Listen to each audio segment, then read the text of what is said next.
The old State House was built in 1713. It was built in brick because the townhouse that was built there earlier had burnt down. In 1761, James Otis opposed the writs of assistance here in what John Adams recalled, "Then and there the child of independence was born."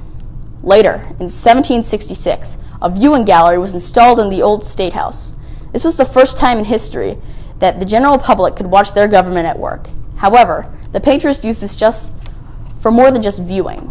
They would yell and intimidate the officials that did not vote in their favor.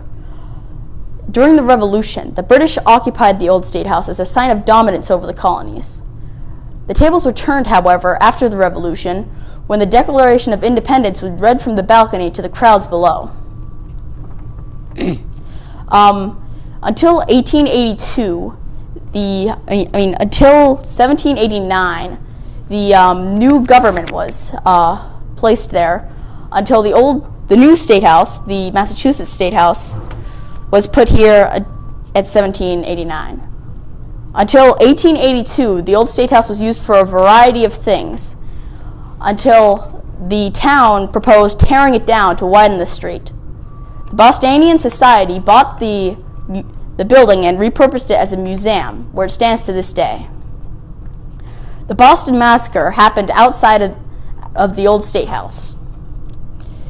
It was in 1770 when a street fight broke out between some colonists and British soldiers just outside the old State House.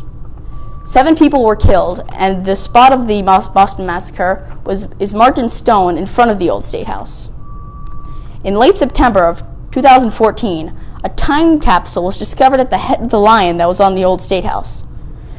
The box had been air and watertight, keeping everything inside the box safe. Inside was 5 folded newspapers, 23 coins that date back to more than 350 years ago, and a plaque celebrating the construction of the new State House. It was originally placed in the box in 1795, and it was placed in there by Sam Adams and Paul Revere. Later, in 1855, it was unearthed by accident when workers were making emergency repairs to the building. When the contents were documented and cleaned, they added 19th century items to the mix. After that, they put it back in the statue until recently. Now, with modern America finding it, they refurbished the box and added some 21st century items, including an iPhone 5 and a photo of the current mayor of Boston.